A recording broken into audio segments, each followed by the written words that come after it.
Ce qui se joue dépasse la simple politique. C'est le sort d'une génération entière, liberté ou soumission, progrès ou chaos. Manquer ce tournant, c'est tourner le dos à la plus grande transformation politique du siècle. C'est perdre sa voix, son pouvoir, son temps et peut-être même sa dignité. Pourquoi ce geste captive-t-il autant? Parce qu'il n'est pas question d'utopie, mais d'un ultimatum. Abolir les frontières, effacer l'héritage colonial, unir les peuples africains là où tout semblait les séparer à jamais. C'est la promesse d'en finir avec la domination étrangère et les trahisons internes, de reprendre enfin le contrôle de son destin. Dans la salle, le silence est absolu. Le continent entier retient son souffle. À Paris, à Washington, dans les palais et les banques, les alarmes résonnent. Les empires tremblent. L'histoire bascule peut-être en cet instant. Pendant plus d'un siècle, on a cru ces frontières indestructibles, tracées à la règle par des mains étrangères. Aujourd'hui, un homme ose tout bouleverser sous le regard figé de la planète. Mais pourquoi cette initiative provoque-t-elle une onde de choc aussi immense? Pour saisir l'ampleur de ce séisme, il faut revenir à ses origines. Tout commence bien avant ce jour historique. Pour comprendre la portée du geste de Traoré, il faut replonger dans l'histoire labyrinthique des frontières africaines. Et si un simple geste pouvait renverser 100 années de division? Imaginez, Ibrahim Traoré, jeune chef d'État, dépose sur la table une carte de l'Afrique sans aucune ligne, sans séparation, sans barrière. Un bout de papier, mais une déclaration plus tranchante que n'importe quelle armée. Plus de frontières. Ce n'est pas un vœu pieux, c'est un ordre, un défi lancé devant tout un continent et au vieux monde qui assiste, impuissant, à l'effondrement de son échiquier séculaire. Ce jour-là, dans un recoin anonyme du Burkina Faso, le monde ignore qu'il assiste au début de la fin d'un siècle de domination coloniale. Le rêve d'unité, repoussé génération après génération, devient soudain une menace palpable, ou une chance à saisir. Un vieux rêve, qu'on croyait définitivement effacé, remonte à la surface là où nul ne l'attendait. Pendant des décennies, ce plan d'unification africaine n'a été qu'une légende, moqué, oublié, étouffé par les puissants.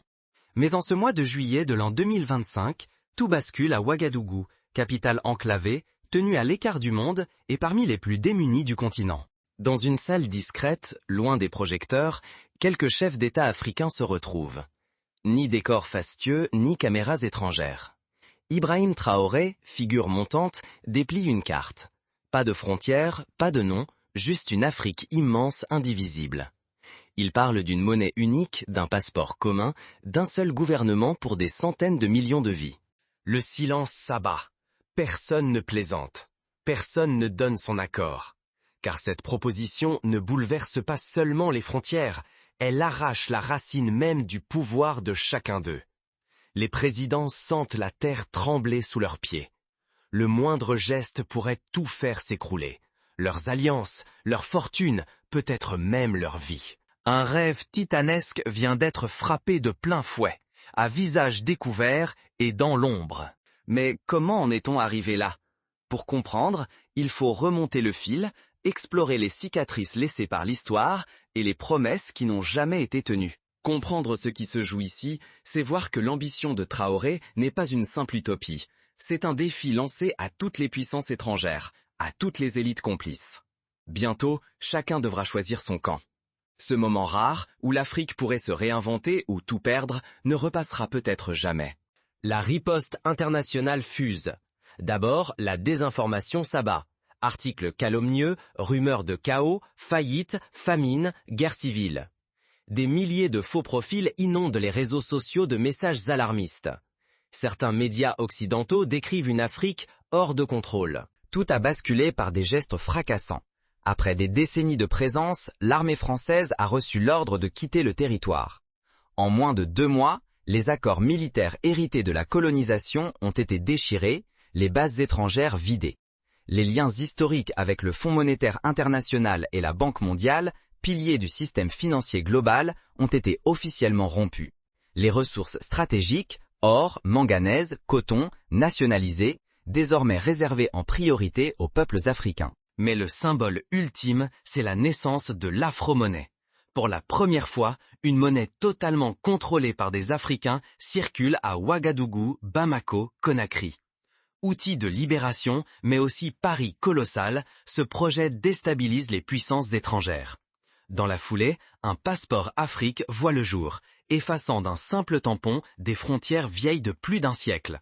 L'alliance AES, rassemblant Burkina Faso, Mali et Guinée, proclame vouloir entraîner tout le continent dans cette révolution. Puis, le sabotage passe au numérique.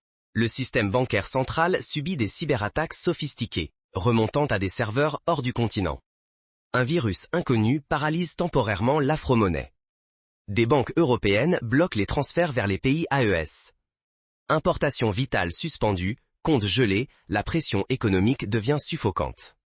Le Fonds monétaire international coupe l'accès aux prêts, fustigeant l'initiative comme irresponsable. La menace la plus dévastatrice, souvent, surgit du cœur même du rêve. Désormais, il ne s'agit plus seulement d'idéaux, mais du sort immédiat d'une génération entière. Argent, réputation, avenir, tout risque de basculer. Car l'ennemi le plus dangereux ne frappe pas toujours de l'extérieur. Dans les rues pourtant, l'élan populaire explose. À Dakar, Abidjan, Niamey, des foules immenses scandent l'unité et la souveraineté. Commerçants, étudiants, retraités affichent leur solidarité avec Traoré. Mais sous la liesse perce la fracture. Des voix dénoncent la précipitation du projet, redoutant chaos, dérives autoritaires ou domination d'une élite. D'autres, happés par la propagande extérieure, prophétisent la banqueroute ou la guerre fratricide. Au cœur de la tempête, Traoré doit choisir, négocier, reculer ou avancer coûte que coûte. Mais chaque option cache un nouveau piège. C'est alors que la menace se fait plus insidieuse. Un coup d'État manqué éclate, monté par des officiers infiltrés, certains manipulés via les réseaux sociaux, d'autres achetés à l'étranger. Des figures politiques trahissent la cause, révélant l'ampleur des divisions internes. Des banques locales, sous pression extérieure, sabotent discrètement l'afro-monnaie. À chaque avancée, la libération semble à portée de main, mais la ruine aussi. L'union fait-elle la force? Ou accélère-t-elle la chute?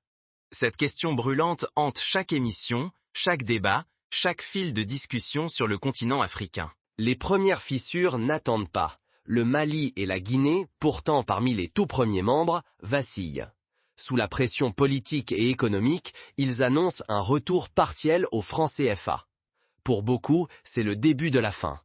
Les rumeurs d'un effondrement inévitable de l'Union se répandent à la vitesse de l'éclair. Mais ce chaos n'est pas un accident. Une fuite explosive, des documents secrets révèlent des accords cachés entre certains dirigeants africains et de grandes institutions occidentales. Derrière le rideau, une armée de désinformation s'active. Vidéos manipulées, faux articles, rumeurs de complot. Les médias occidentaux crient déjà à l'échec africain, alors même que la crise est attisée de l'extérieur. Dans les rues de Ouagadougou, Lagos, Conakry, une colère sourde monte. L'afro-monnaie, jadis flambeau d'espoir, s'effondre brutalement après une vague de spéculation et d'attaques numériques coordonnées. Les files devant les banques s'allongent, la panique s'installe. Des milliers d'épargnants crient leur angoisse, redoutant de tout perdre. La confiance vacille, le doute se propage. Pourtant, au creux de la tempête, une résistance inattendue s'organise. Le Bénin, le Rwanda, le Mozambique annoncent leur adhésion au projet d'union. Des entrepreneurs locaux lancent Afrox, une plateforme qui rend l'afro-monnaie plus accessible et plus résilient. Le satellite Neota 1, le tout premier conçu en Afrique, sécurise désormais les communications sans dépendre des infrastructures étrangères. Peu à peu, la technologie et la solidarité locale rallument la flamme de l'espoir. Mais alors que la tension atteint son comble, une rencontre décisive s'annonce au sommet. Tous les regards se tournent vers Ibrahim Traoré et ses alliés, prêts à jouer leur dernière carte. L'avenir du projet africain se joue maintenant. Si la fracture l'emporte, c'est le retour aux anciennes chaînes. Mais si la renaissance s'impose, c'est la crédibilité, la souveraineté et l'audace d'un nouveau modèle mondial qui surgissent. La jeunesse africaine comprend que son destin collectif se forge ici, dans la douleur et la lutte. Et si la victoire véritable restait invisible aux yeux du plus grand nombre? Peut-être qu'elle ne se traduit pas par des discours flamboyants ou des signatures solennelles. Elle s'incarne dans le quotidien, à l'école, à l'hôpital, le long des rails réhabilités, dans la libre circulation de l'argent, ou dans l'ouverture d'esprit des enfants qui apprennent à penser sans frontières. La transformation la plus profonde se lit dans la réouverture d'écoles oubliées depuis des décennies, la gratuité offerte à certains soins essentiels, la renaissance des lignes ferroviaires reliant enfin des villes longtemps séparées par des barrières absurdes. Ce sont des gestes concrets, parfois discrets, mais qui changent tout.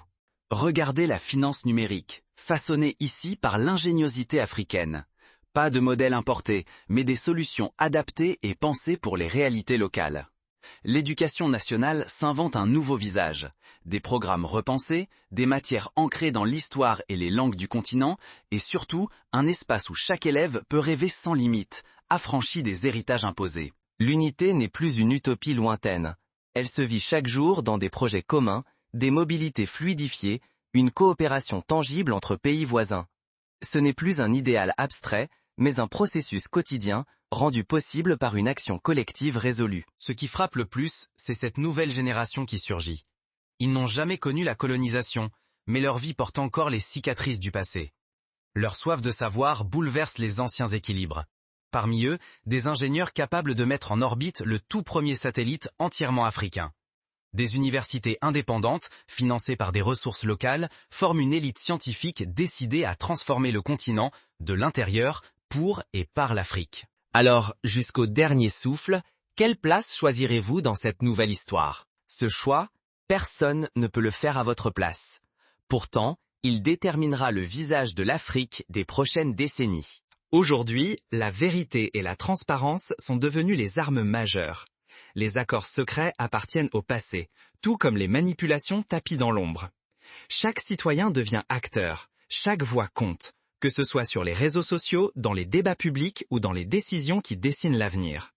L'action collective supplante les anciens jeux de pouvoir et révèle une force nouvelle, irrésistible. L'Afrique peut-elle devenir le cœur de l'éveil mondial? Longtemps ignorée, cette question résonne aujourd'hui avec une intensité inédite. Mais le risque demeure immense. Rater cette transition, c'est demeurer prisonnier des récits imposés.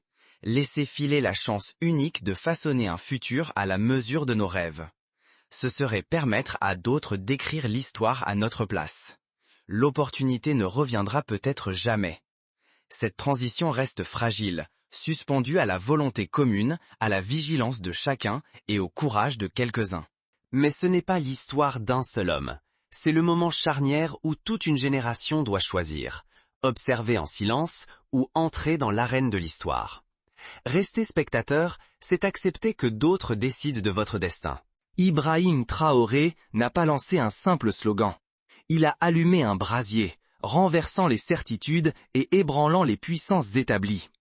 En moins de 2 années, ce jeune capitaine burkinabé a transformé l'idée d'impossible en une réalité saisissante sous les yeux d'un monde médusé. Agir, ou simplement transmettre ce récit, c'est embrasser une renaissance. La domination n'est pas une fatalité, ni la misère, ni la soumission. Derrière chaque frontière, il y a eu des mains, des intérêts, et désormais, des résistances qui s'organisent. Face aux manipulations, à la peur, aux pressions économiques, chaque voix compte. Le risque n'est plus abstrait. Il s'agit de votre liberté collective, de la stabilité économique, de la réputation et de la puissance de votre génération. Chaque partage, chaque interrogation est déjà une résistance à l'effacement. Le réveil africain ne se décidera pas seulement dans les sommets, mais dans le choix intime de chacun. Alors, demandez-vous, l'unité, la dignité, la souveraineté valent-elles le risque du saut dans l'inconnu? Ou faut-il céder à la prudence, à la peur et regarder l'histoire passée? Traoré l'a prouvé. Même une nation enclavée peut ébranler l'ordre mondial si la volonté populaire s'embrase. Mais la bataille est loin d'être gagnée. Les obstacles sont innombrables, les trahisons possibles et la route semée de pièges. Si vous êtes arrivé jusqu'ici, c'est que vous sentez le changement gronder. À vous de choisir. Rester spectateur ou devenir acteur de ce nouveau chapitre. Face à ce constat, l'idée d'une Afrique sans frontières n'est donc pas une fantaisie, mais une réponse à des problèmes concrets. L'Union européenne n'a-t-elle pas effacé ses propres frontières internes, permettant à des millions de citoyens de circuler, d'étudier, de travailler librement? Ce modèle inspire aujourd'hui certains leaders africains. Mais comment passer du rêve à la réalité? De nombreux conflits récents trouvent leurs racines dans ces tracés arbitraires. Prenons l'exemple du Nigeria et du Cameroun à propos de la presqu'île de Bakassi. Cette minuscule bande de terre, riche en pétrole, a été le théâtre de tensions et d'affrontements armés pendant près de 20 ans, jusqu'à ce qu'une décision de la Cour internationale de justice impose un partage. Mais sur le terrain, les communautés locales continuent de se sentir divisées, ballottées entre deux États qui, parfois, n'écoutent ni leur langue ni leurs besoins. D'autres zones connaissent le même sort, comme la Casamance au Sénégal ou le nord du Mali, où les populations Touareg, Bambara, Peul vivent éclatées sur plusieurs pays, souvent marginalisés. Regardons l'exemple de la CEDEAO, la Communauté économique des États d'Afrique de l'Ouest. Depuis plus de 45 ans, elle tente d'harmoniser les politiques économiques, de favoriser la libre circulation des personnes et des biens. Si des progrès ont été réalisés, comme le passeport CEDEAO, la suppression de certains visas ou la construction d'infrastructures transfrontalières, les obstacles demeurent puissants. Des postes de contrôle subsistent, la corruption gangrène parfois le passage des frontières et des tensions politiques freinent la pleine intégration. Pourtant, chaque avancée, même symbolique, permet d'apprécier à quel point une union plus profonde est possible si la volonté politique existe vraiment. Pour comprendre la profondeur de ce geste, il faut s'arrêter un instant sur ce que représentent les frontières en Afrique. Elles sont le fruit d'un passé douloureux, d'une conférence organisée à Berlin il y a près de 140 ans, où des puissances européennes, sans consulter les peuples concernés, ont découpé le continent selon leurs intérêts. Ce partage de l'Afrique, comme on l'a appelé, a créé des États artificiels, séparant parfois des familles, des ethnies, des peuples qui avaient toujours vécu ensemble. Aujourd'hui encore, ces lignes invisibles continuent de conditionner la vie des millions d'Africains. Dans les villages frontaliers du Sénégal et de la Gambie par exemple, il arrive que la même famille se retrouve à cheval sur deux pays, soumise à deux administrations, deux monnaies, deux systèmes scolaires. Qu'on pense aussi à la région du Karamoja, entre l'Ouganda, le Kenya et le Soudan du Sud. Là, des éleveurs doivent chaque année négocier leur passage, payer des taxes différentes et parfois affronter des violences pour accéder à des pâturages ancestraux. Dans l'histoire récente, d'autres continents ont tenté des expériences similaires. En Amérique du Sud, le Mercosur a permis à des pays comme le Brésil, l'Argentine, l'Uruguay et le Paraguay de créer un marché commun, d'harmoniser certaines normes et de renforcer leur poids face aux grandes puissances mondiales. En Asie du Sud-Est, l'ASEAN a réussi à atténuer des rivalités historiques pour bâtir une zone de coopération économique. Ces exemples montrent que l'intégration régionale est un chemin semé d'embûches, mais porteur de résultats tangibles, croissance, mobilité, stabilité politique accrue. Pour que l'Afrique réussisse son pari, plusieurs étapes pratiques sont nécessaires. La première consiste à harmoniser les systèmes éducatifs et administratifs. Aujourd'hui, dans des pays comme le Togo et le Bénin, ou le Cameroun et le Gabon, les diplômes ne sont pas toujours reconnus d'un État à l'autre. Un jeune médecin formé à Bamako doit parfois refaire une partie de ses études pour exercer à Abidjan.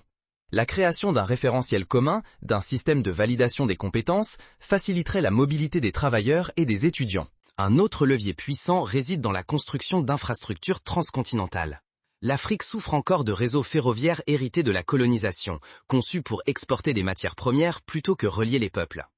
Relancer de grands projets, comme la transafricaine ferroviaire reliant Dakar à Djibouti ou la route Lagos-Mombasa, permettrait de désenclaver des régions entières, d'accélérer les échanges et d'offrir de nouvelles perspectives économiques. Des exemples existent déjà. La ligne ferroviaire Addis Abeba-Djibouti a transformé le commerce éthiopien, réduisant les coûts et les délais de transport de plusieurs jours à quelques heures. Sur le terrain, comment traduire ces ambitions en actes?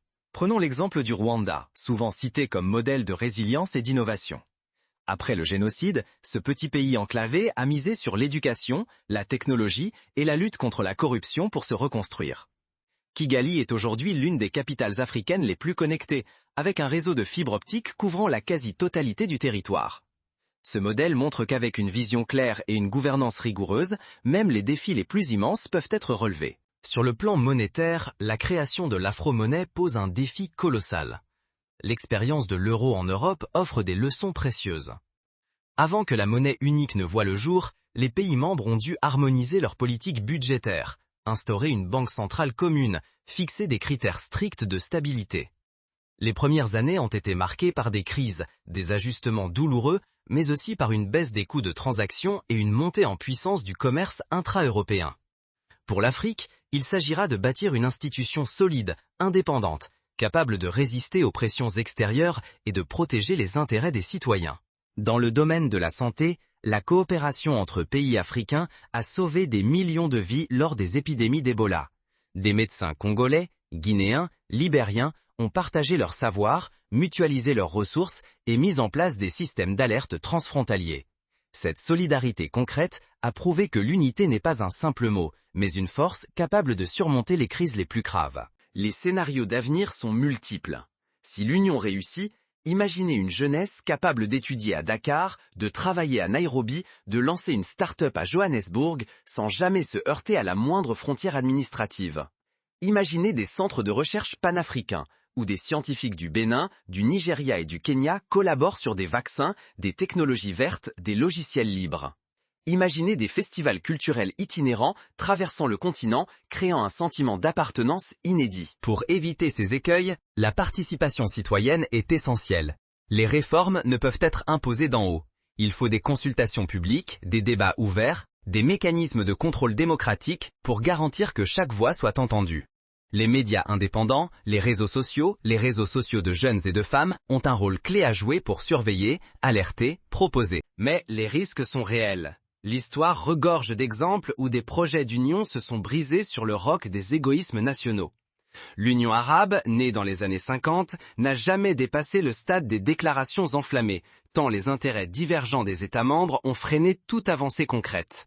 L'échec de la Fédération du Mali, réunissant brièvement le Sénégal et le Soudan français, illustre la difficulté de concilier ambition collective et réalité locale. À un niveau pratique, chaque citoyen peut s'impliquer. Par exemple, en rejoignant des programmes d'échange interafricains, en soutenant les entreprises locales, en défendant la transparence dans la gestion publique. Des plateformes comme Afrox, évoquées plus haut, permettent à chacun d'utiliser l'afro-monnaie, de soutenir l'économie numérique locale et de s'affranchir progressivement des systèmes bancaires occidentaux. Au fond, la décision appartient à chacun. Rester spectateur ou entrer dans l'arène. Prendre le risque de l'unité ou se réfugier dans le confort trompeur du statu quo. Comme le disait le poète Aimé Césaire, il n'y a pas de dignité sans prise de risque. Les petites victoires du quotidien forment les fondations de la grande transformation. Quand une école rurale du Burkina Faso échange des livres avec une classe urbaine de Kinshasa, quand un ingénieur sénégalais collabore en ligne avec un développeur malgache pour créer une application adaptée aux réalités du Sahel, c'est toute une culture de la coopération qui prend racine. Aujourd'hui, l'horloge tourne. Les puissances étrangères observent, prêtes à intervenir, à séduire ou à corrompre. Mais la force du nombre, la créativité, la résilience sont du côté des peuples africains. C'est le moment ou jamais de saisir ce qui, depuis tant de générations, semblait hors d'atteinte. La question centrale demeure. L'Afrique saura-t-elle transformer l'essai? Pour y parvenir, il faudra du courage, de la patience et une vigilance de tous les instants. Mais l'histoire montre que les peuples qui parviennent à s'unir autour d'un projet commun deviennent des acteurs majeurs de la scène mondiale. La Chine, longtemps morcelée par les guerres de seigneurs, a retrouvé son unité pour devenir la puissance que l'on connaît. L'Inde, après les déchirements de la partition, a su forger une démocratie multilingue et multiethnique. Pourquoi l'Afrique n'y parviendrait-elle pas? Alors, la prochaine fois que vous verrez une carte d'Afrique, demandez-vous, et si, derrière chaque trait, chaque nom, chaque frontière, il y avait un futur à inventer? Cette aventure ne fait que commencer. Le choix vous appartient. L'histoire attend vos pas.